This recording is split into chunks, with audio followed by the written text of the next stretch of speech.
करेंगे श्री कन्हैया अग्रवाल जी एवं साथ में आए हुए समस्त पदाधिकारीगण पूज्य भगवतानंद गुरु जी के श्री चरणों में अपना नमन एवं वंदन करेंगे। बहुत ही सुंदर सत्संग की बेला है यज्ञ विषय पर और हर व्यक्ति के जीवन से जुड़ी हुई वो समस्त बातें आज धर्मोपदेश के रूप में परम पूज्य गुरु जी श्री भगवतानंद जी भाव सहित समर्पित कर रहे हैं। आयोजन समिति की ओर से माननीय मंत्री जी एवं समस्त पदाधिकारियों का हृदय से अभिनंदन है, स्वागत है, अवसर है सत्संग लाभ लेने का। आइए हम पुनः गुरु जी के चरणों में प्रणाम करते हुए उनसे आग्रह करें कि ये सत्संग की शरीका निरंतर चलती रहे। एक बार बड़े जोर के साथ जयकारा लगाएंगे।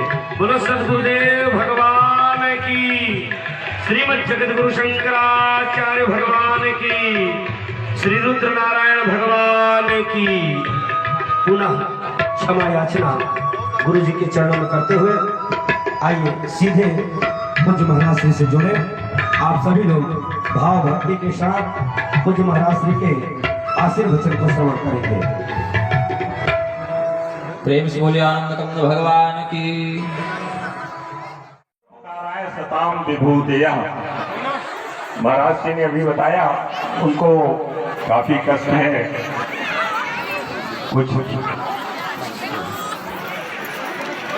इसलिए आप लोग उनको शीघ्र जाने का रास्ता दे दीजिए। बहुत मुश्किल से उनका दिव्यतम पदार्पण यहाँ पर हो पाया है, इसलिए ज्यादा विलंब न करके उनको खड़े होने में दिक्कत होती है। अभी मुझको बताया उन्होंने ठीक है, तो इसलिए उनको व्यवस्थापक लोग व्यवस्था करें जल्दी से निकल जाने के लिए महाराज जी को, उनको किंचन बात का भी कष्ट न हो।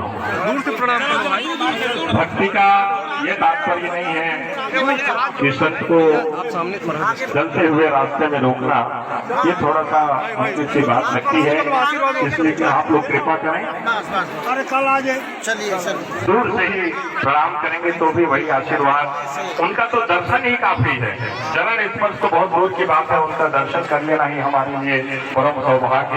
संत दर्श सब पाठक बेटा, संतों का दर्शन मात्र ही सारे पापों को मिटा देता है, इसलिए चरण स्पर्श करके उनको रोकने की कोशिश न करें।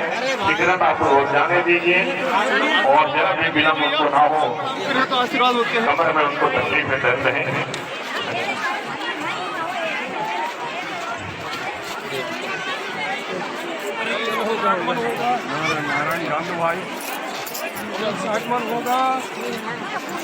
बस अब सीमा में मानसा पूजन वाले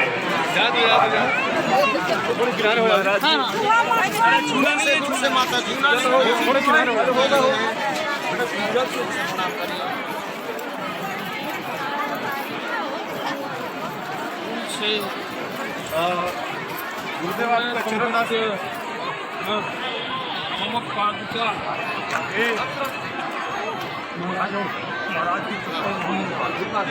हाँ, अब आप लोग शांति व्यवस्था बना करके बैठ जाइए। राजेश गाड़ी ले। हाँ, राइट से आगे निकल चुके हैं महाराज और बहुत यथाशीघ्र आने वाले हैं, इससे शांति व्यवस्था बना रखेंगे। और महाराज जितनी जल्दी मंच पर पहुंचेंगे उतने ही जल्दी और उनके द्वारा और दिव्यतम प्रवचन सुनने को मिलेगा, क्योंकि ज्यादा विलंब होने पर अथवा सूर्यास्त होने के बाद वो अपनी वाणी को विराम दे। असल में महाराज जी के साथ में लोहाना वाले राजा साहब गाड़ी अंदर से बाहर और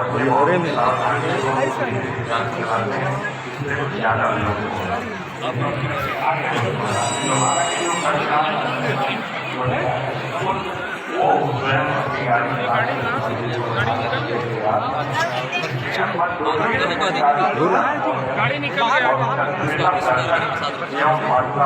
आप लोग नहीं बहुत ज्यादा महत्व है।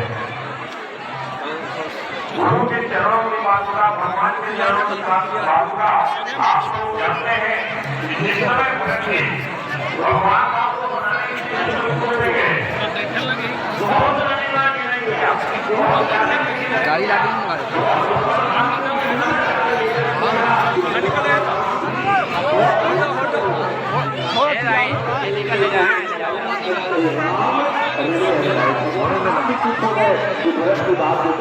आप वो चलो और वो जैसा कहते हैं वैसा करो।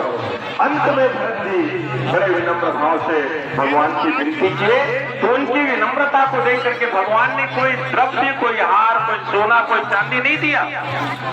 देखिए भगवान की कृपा क्या हुई, भगवान ने क्या कृपा किया भरत के ऊपर कि प्रभु तेरी कृपा पावरी दिन ही और सादर भरत आज बताइए कि किसी को कह दो कि अब मेरी चरण पादुका आप हटा दो तो बड़ा नाराज हो जाएगा कि क्या मैं आपके चरण पादुका को, जूता को, चप्पल को, घाव को हटाऊंगा। लेकिन भरत जी ने क्या किया, भगवान राम ने बड़ी कृपा करके क्या दिया, प्रभु करी कृपा पावरी दीनी और सादर भरत शीश धरी लिनी। केवल शीश में नहीं रखा भरत जी, ध्यान दीजिए, वो पादुका को लेकर के जब अयोध्या जी गए तो अयोध्या नहीं, अयोध्या के राम सिंहासन में बुलवाना तो जल्दी बुलवाना भाई। गाड़ी मैं कहाँ जाऊँगा, गाड़ी वाले थोड़े ना राजा वो गाड़ी दूसरा गाड़ी लाए ना, गाड़ी होकर मंगाना भाई, 2 मिनट गाड़ी हवा है जल्दी ला धन्यवाद। जल्दी ला। जिस गाड़ी अयोध्या में मुनि महाराज जी के साथ में तीनों रानियां और प्रजा वाले, गुरु वाले, परिजन सब उपस्थित हुए। तो गुरुदेव ने कहा कि तो पावई टीका आगे आगे हवा उसको राज्य करना चाहिए भरत। तो भरत जी ने और वशिष्ठ से कहा कि देखिए महाराज, कोई महाराज हट गई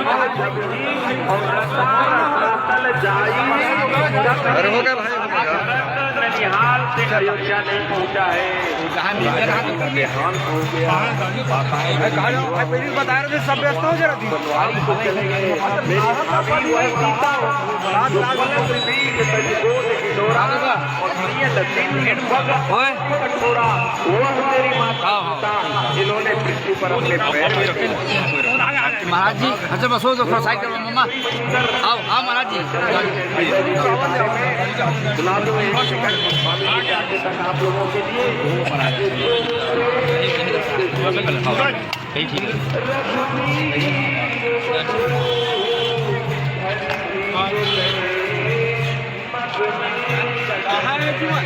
आगे गाड़ी और सामने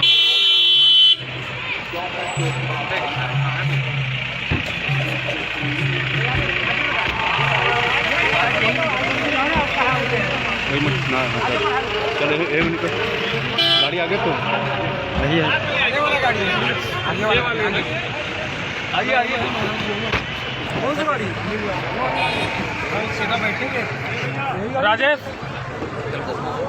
पहले निकलने का। अच्छा सीधा वही ये रेखा यहाँ भैया, यहाँ जीवन भैया, जीवन लाल वर्मा डॉक्टर, वो चौके में घर। हाँ देखो देखो कपड़ा गुरु जी।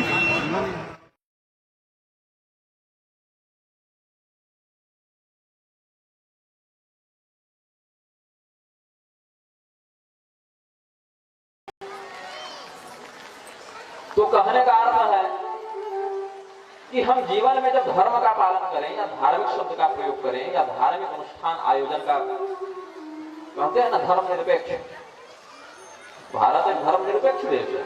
इसका क्या अर्थ है कि भारत धर्म से मतलब नहीं रखेगा, कहने का देखिए धर्म से अपेक्षा नहीं रखेगा तो निरपेक्ष हो गया, धर्म से संबंध नहीं रखेगा तो निरपेक्ष हो गया। किंतु धर्म का अर्थ यहाँ क्या है यह विचार है। अब यदि हम कहें यार प्रतिकूलानि परेशान न समाचरे, यह धर्म है और भारत इससे निरपेक्ष हो जाता है कि हमने जो कहा कि वह कर्म दूसरे के प्रति न करो जो तुम्हें अपने लिए खराब लगे, बुरा लगे, अकल्याणकारी लगे, ये धर्म हो गया। और भारत क्या हो गया, धर्म निरपेक्ष। तो इसका अर्थ इसको हटा दिया जाए। पिता का धर्म है अपने पुत्र का लालन पालन करे, उसे उचित शिक्षा दे। पिता ने अपने इस धर्म से निरपेक्षता अपना ली। पुत्र का धर्म है, बहू का धर्म है कि माता पिता सास ससुर की सेवा करे, उनकी इच्छाओं की पूर्ति करे। यह पुत्र का बहू का धर्म है। और बहू ने अपने आप को धर्म से निरपेक्ष कर लिया, तब क्या हुआ? तो राजा का धर्म है कि प्रजा को अपनी संतान के समान उस प्रजा का पालन करे, और राजा ने अपने आप को राज धर्म से निरपेक्ष कर लिया। ये अव्यवस्था को जन्म देता है, और भारत में वर्तमान में फैली अव्यवस्था का कारण उसकी धर्म निरपेक्षता ही हो गई।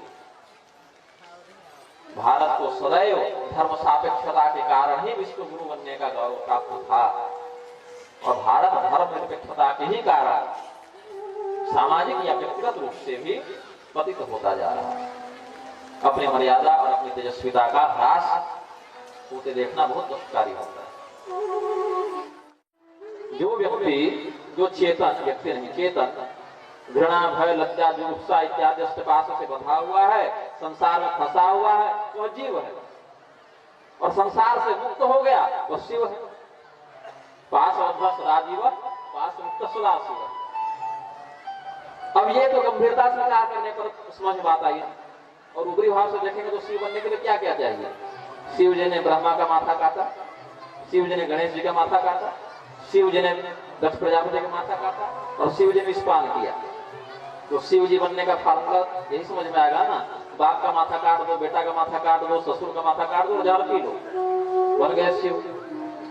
किंतु क्या यह हम करेंगे तो उपयुक्त तो होगा? नहीं होगा। तो देवताओं के द्वारा आचरित मार्ग, देवताओं के द्वारा आचरित धर्म, देवताओं के द्वारा उपदिष्ट मार्ग देवताओं के लिए किस रूप में लागू है, हमारे लिए किस रूप में लागू है? तो इसीलिए नकल करके नहीं, इसीलिए हमारे यहाँ क्या कहा? स्वधर्मे निधनम श्रेय परधर्मो भयावह। श्रेयान स्वधर्म विगुण परधर्मास्थितात्। कोई व्यक्ति यदि व्यवसाय के कुल में जन्म लिया है तो मांस काट कर बेचने से उसको पाप नहीं लगेगा, हम करने लगेंगे तो उसको पाप लगेगा। आप बहुत बड़े देशभक्त हैं, इसका अर्थ थोड़े कि बंदूक लेकर पाकिस्तान पर कूद पड़े। आपका हृदय बहुत साफ है, आप बहुत पराक्रमी हैं, लेकिन यदि आप बंदूक उठाकर पाकिस्तान में धावा बोल दें तो आपकी ही सरकार आपको बंदी बनाकर डाल देगी, क्योंकि आप इसके लिए अधिकृत नहीं हैं। यदि आप ये करना चाहते हैं तो उस विधि से बहाल होकर जाइए और उस स्थिति की प्रतीक्षा कीजिए। उसी प्रकार से ब्राह्मण का जो काम है वो केवल ब्राह्मण ही कर सकता है, क्षत्रिय का जो काम है वो क्षत्रिय ही कर सकता है, वैश्य का काम वैश्य ही कर सकता है, शूद्र का काम शूद्र ही कर सकता है, स्त्री का काम स्त्री ही कर सकती है, पुत्र का काम पुत्र ही कर सकता है, पिता का काम पिता ही कर सकता है, गुरु का काम गुरु ही कर सकता है, शिष्य का काम शिष्य ही कर सकता है। कोई भी व्यक्ति अपने कर्तव्य का परित्याग करके दूसरे के कर्तव्य का अतिक्रमण करे तो वह संदेह पतित होगा, उसका विनाश हो जाएगा। यदि अच्छा ऑपरेशन शब्द है, सेना जब कोई अभियान चलाती है उसका भी नाम ऑपरेशन रखती है, चिकित्सक जब शल्य क्रिया करते हैं उसका भी नाम ऑपरेशन रखते हैं। अब डॉक्टर यदि सेना का वाला ऑपरेशन कर दे और सैनिक आकर डॉक्टर वाला ऑपरेशन कर दे तब बहुत इच्छा है हमारी, हम भी ऑपरेशन करेंगे तब। उसी प्रकार से इस अव्यवस्था से बचाने के लिए भगवान ने क्या कहा कि आपके वंश का, आपके वर्ण का, आपकी जाति का कर्म यदि सांसारिक दृष्टि से जुगुप्सित भी लग रहा हो, खराब भी लग रहा हो, निंदनीय भी लग रहा हो, उसका परित्याग न करे। सहजन कर्म कौन्तेय सदोषम अपि न त्यजेत्। आपके वंश का जो जातिगत नैसर्गिक जो धर्म सम्मत जो कर्तव्य है वो दोषयुक्त भी होगा तो उसका परित्याग न करे। इसीलिए हमारे यहाँ संत कबीरदास क्या किए? जीवन भर उन्होंने कपड़ा बुना, लेकिन संत कहलाए कि नहीं कहलाए? संत रैदास ने क्या किया? जीवन भर उन्होंने जूता सिया, लेकिन संत कहलाए कि नहीं कहलाए? और जब हम रैदास का नाम लेते हैं और तुलसीदास का नाम लेते हैं तो दोनों के बीच समान श्रद्धा का भाव उत्पन्न होता है कि नहीं होता है? क्योंकि दोनों ने अपने कर्तव्य का परित्याग नहीं किया, कर्मयोग को अपनाया। और यदि एक दूसरे के कर्तव्य का अतिक्रमण कर देते तब तो बहुत से लोग कर रहे हैं, प्रतिष्ठित कहाँ होता है? प्रतिष्ठित होने के लिए, सफल होने के लिए धर्म सम्मत आचरण की आवश्यकता है। इसलिए भगवान ने कहा स्वधर्मे निधनम श्रेयः परधर्म भयावह। आपके लिए धारणा शक्ति से युक्त वर्णगत जो धर्म निश्चित कर दिया गया है वो धर्म ही आपका कल्याण करेगा। दूसरे के मार्ग का आश्रय लेने पर वह भयानक परिणाम को जन्म देता है। ये नहीं देखना चाहिए कि समाज लोग कहते हैं जमाना बदल गया। जमाना कितना बदल गया भाई? सूर्य की परिक्रमा करना धरती ने छोड़ दिया, क्या मंगल की परिक्रमा कर रही है? नहीं नहीं। गंगा जी समुद्र में जाना छोड़ दी, क्या गुजरात की ओर निकल गई है? ऐसा नहीं। प्रकृति कभी नहीं बदलती है, छोटे मोटे बदलाव सबों में आते हैं। जमाना कितनी बार बदलेगा? 3 पीढ़ी के अंदर जमाना इतनी बार बदलेगा तो कौन इसको बदल रहा है? बदलने वाला कौन? इसको पकड़ो। बदल कैसे जा रहा है? और इसके बदलाव में अगर कोई वास्तव में दमदार बात होती तो कुछ समय टिकता। हर दूसरी दशक में बदल जा रहा है जमाना। 40 साल पहले धोती पहनते थे, 20 साल में जमाना बदल गया, फुल पैंट पहनने लगे। 20 साल में और जमाना बदला, जींस पहनने लगे। 20 साल में जमाना इतना बदल गया, जींस फाड़ने लगे। अब जमाना बदलेगा तो बदलना क्यों है जमाने को? ये प्रश्न है। तो वो बाबा वो जमाना तो पुराना हो गया। पुराना तो तुम्हारा शरीर भी हो गया, बहुत कुछ पुराना हो गया है। अच्छा, आपने जो एफडी की है बैंक, वो कितनी पुरानी है इसका जरा जांच करें। छोड़ देते हैं पुराने को। 10 साल में मैच्योर होगी एफडी आपकी, 10 साल पुराना हो गया छोड़ दीजिए। नौकरी से रिजाइन दे दीजिए, 20 साल पुरानी हो गई नौकरी, अब क्या कीजिएगा नौकरी करके? बेटा 30 साल पुराना हो गया, बदल दीजिए, हटाइए। ये नहीं बदलेंगे, जमाना पुराना हो गया। तो ऐसा नहीं होता। कल्याणकारी तत्व बदले नहीं जाते, जीवन के लिए आवश्यक तत्व बदले नहीं जाते, और जिनको बदलना चाहिए वो बदलाव में नहीं आएंगे। ये तो हमारी परंपरा है, ये कैसे छोड़ देंगे? जो व्यक्ति 20 साल से मदिरा पी रहा है वो नहीं कहेगा 20 साल हो गया जमाना बदला छोड़ देते हैं, कभी नहीं छोड़ेगा। चुनाव लड़ रहे नेताजी 10 साल विधायक रहे, बोले अब छोड़ो, अब जमाना बदल गया, अब क्या विधायक हम नहीं लड़ेंगे। वो सांसद बनने के लिए तत्पर है, सांसद प्रधानमंत्री बनने के लिए तत्पर है। प्रधानमंत्री मौके पर है कि अगर तख्ता पलट भी संभव तो चुनाव ही न हो अगली बार। रूस में ही हुआ, रूस की वही हुआ। पुतिन महाराज ने ये किया कि मैं जब तक जीवित हूं वही राष्ट्रपति रहूंगा, चुनाव क्या करूंगा। मान्य भी हो गया। अब उनके देश का संविधान है, लीगली मान्य है, तो मंच से करने को दिक्कत नहीं है, इतिहास में दर्ज है, पब्लिक डोमेन में समाचार है। तो कहने का अर्थ है कि जिसमें अपना स्वार्थ सिद्ध हो, वो चाहे जितना भी पुराना हो जाए उसको नहीं बदलना है, वो विरासत है। और जिसके पालन में थोड़ी कठिनाई हो तो पुराना हो गया उसको बदल देते हैं। ये स्वार्थ है, ये विवेक का लक्षण नहीं है, ये अस्थिर बुद्धि का, अविवेक का, अदूरदर्शिता का परिचायक है।